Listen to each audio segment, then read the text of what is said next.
All right, welcome back to the channel, guys. This is my league arsenal. We're talking about league, we're talking about hook to the right, oil in the middle of the lane. We're bowling on the house pattern. Now, this is not gonna be a super well-rounded bag. These are just gonna be bowling balls that I've been bowling really good in league with. Some of these balls I've shot 300 with, I've bowled 800 with. So obviously, if I'm bowling in the same bowling centers, I'm gonna throw the same balls. At the top of the bag, I know I said I've been bowling some 800s, but you gotta have the spare ball. Yeah, I've been hooking at my left side spares, I'm not gonna lie. I've been kind of lazy just because I don't want to use my thumb. But if I leave that pesky 10 pin, we're shooting it with the thumb.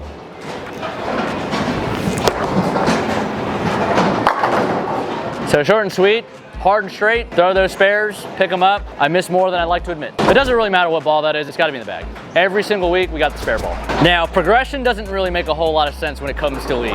But the first balls out of my bag, I have two big balls. One, I have Equinox Solid. 825 at South Point, 300 here at Gold Coast. This ball has been striking, so I'm gonna throw this one first. Wasn't sure what to think about this bowling ball. Now I know, I like it.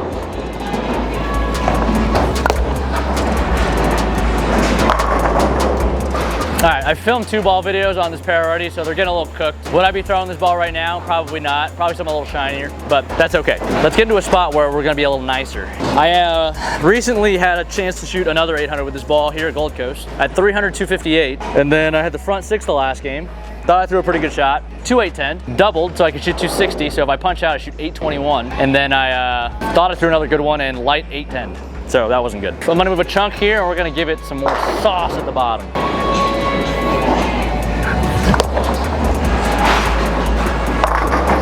It's not loving the lanes at the moment. Maybe I didn't need to give it sauce. I know the first one rolled out. That one wasn't a great shot either. That's not a good one. But that's why we have more than one ball in the bag, so we don't have to make it work. And typically when you're bowling really high scores, you're not trying to make it work.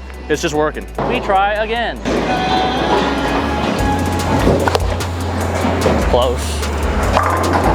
All right, this ball's not really showing why it's been great right now, but the lanes are also not in the transition period I would throw this ball. Hence, first ball out of the bag. So maybe I should have shot this video first, but it's okay.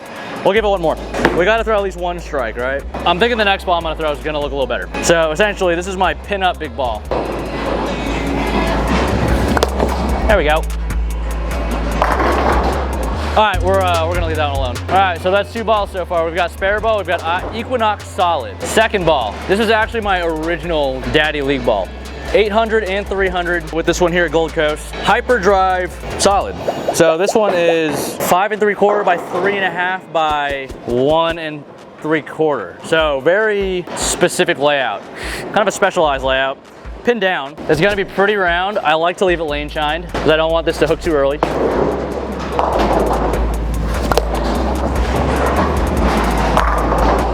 But as you can see, a lot better float, a little cleaner.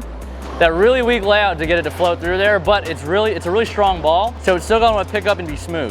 When my pin up strong ball is doing a little too much, I can throw my pin down strong ball. So you might be asking, Darren, why do you have 2 strong balls in your bag for league? Since I switched to 2 hands, the ball floats through the front of the lane so much easier.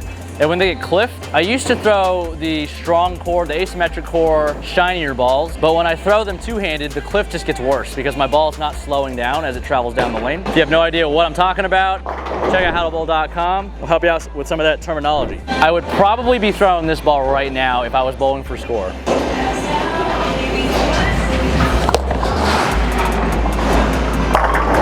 Yeah, see, it's not as violent when it sees friction.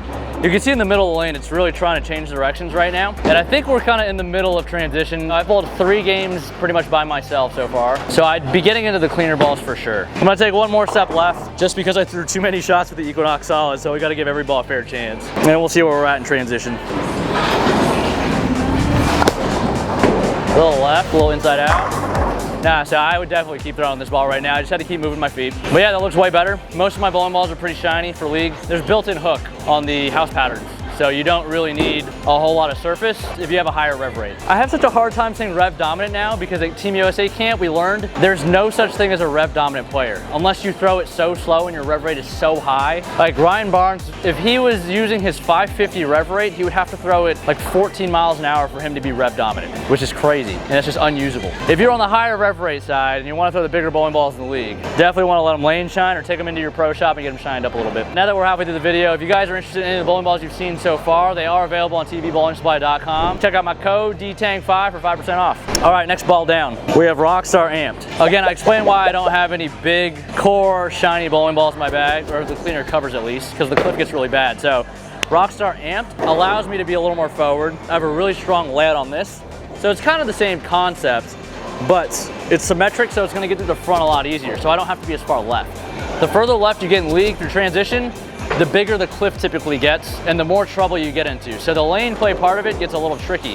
If I miss left, 2-8-10. If I miss right too quick, and if I'm this far left, I'm probably trying to crush it at the bottom. It hooks too much, 3-6-10, big four, we don't want that. We want to control the pocket. So I could probably be in about the same spot as that hyperdrive, and this ball will look a lot better. A little slow.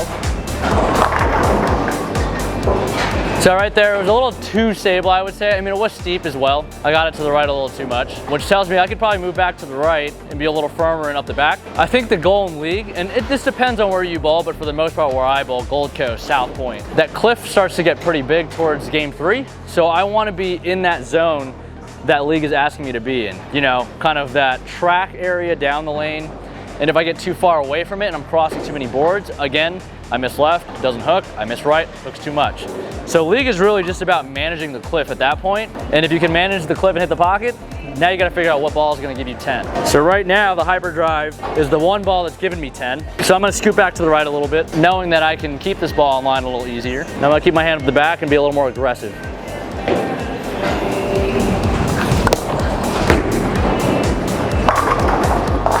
So I might have moved a little too much, maybe a little too aggressive with the hand, but if pins are falling, that means your ball's hooking in the correct window front to back. If pins are not falling, your ball's probably either going too long or hooking too early. So that's a ball motion problem. Lane play is gonna be your pocket percentage, ball motion is gonna be your carry percentage. So if you're hitting the pocket a lot, lane play is good. If you're striking a lot, ball motion's good. But if you're not striking a lot, your ball motion's not good, that means your ball's not hooking in the right spot front to back. We'll give it one more. We have the pocket with this thing, we just need to dial it in. So we know hyperdrive looks good, we know Equinox Solid does not look good. Pretty easy tell, don't throw the Equinox Solid right now. It's not bad. Yeah, so this is definitely my next move after the hyperdrive. It looks pretty good. Struck a couple times, doesn't look super convincing yet. That shot did, but that tells me that's next in line. Always anticipate what's to come. You don't want to wait until you just start leaving a bunch of 9 counts, because typically when people are bowling really good, they hang on to that bowling ball. That's my biggest tip in league. Don't hang on to a bowling ball because the lanes are always changing. So it's really that success probability. You have to guess.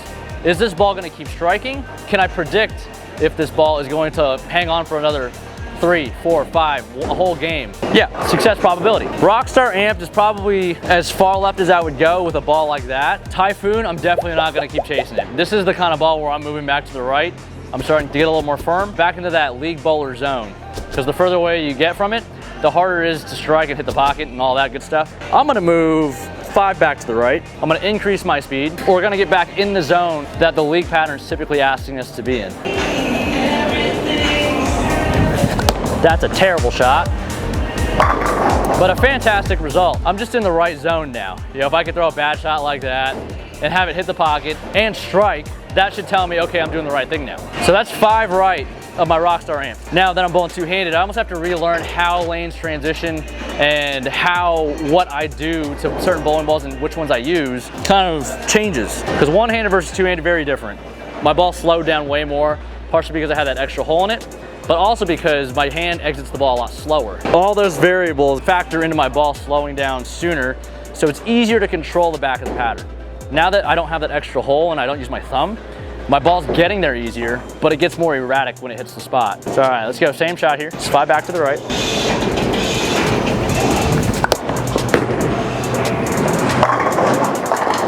So even there, like, I probably didn't have to go 5 right, but that's pretty close. My ball's not going forward. So lane play still good, hitting the pocket. Ball motion, I didn't strike. Why? I think my ball went too far down the lane, never went into the roll phase, so we didn't strike. Am I saying your ball's gonna strike every time it goes into the roll phase? Absolutely not. But to increase your chances of striking, you want your ball to go into that 1-to-1 roll phase before. We're gonna make a small adjustment. We went high flush, high flush. I'm gonna move a couple. I don't think the lanes are super clipped yet, so going 2 versus 1 shouldn't make that big of a difference.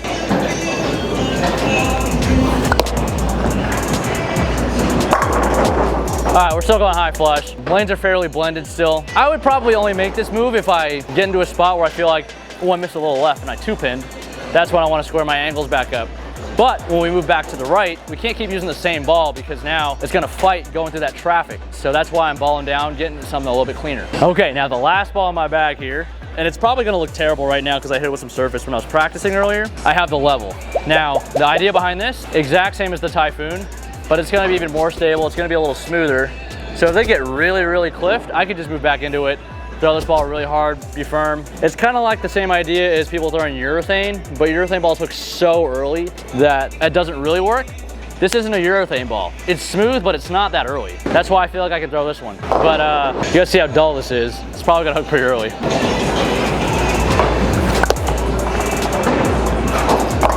Oh, even there, yeah. I would rather see that than my ball pick up early and nosedive. So off of that, I know I can move a good amount back to the right. Play that slot. I call it the league bowler slot. That's the biggest difference between league bowlers that bowl really well and your pros. Typically, you're doing the same thing every single time you bowl league. You're just playing that slot. You get really good at playing that slot, averaging 230 is really not mind-blowing. If you go out on tour, you bowl on different volumes, different patterns, different lane surfaces, and the best player in the world is averaging 230. That is something else. I think EJ averaged 229 last year, and that's something else. Moving a good chunk to the right now.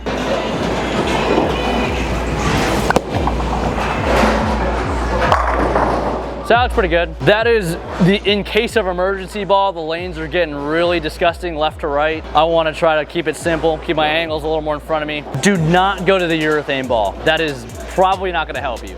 You might be able to hit the pocket, give yourself really good lane play, but I promise you that urethane ball game 3 is not going to strike as much as maybe a level or a weaker reactive ball. That is going to be my league arsenal right now. This is what I'm striking with. I'm averaging almost 240 at both South Point and Gold Coast. And Gold Coast to me is significantly harder than South Point. Really at South Point it's a carry contest. Over here is managing, okay, how many different is this lane versus the other lane? How different is the next week gonna be? Which lane's gonna hook more or what? Don't see that as much at South Point, but if you guys enjoyed the content, appreciate you letting me know down in the comment section down below. Like the video, helps us out a lot here. Don't forget to subscribe. Appreciate you guys. And as always, bowl up a storm. See you next time.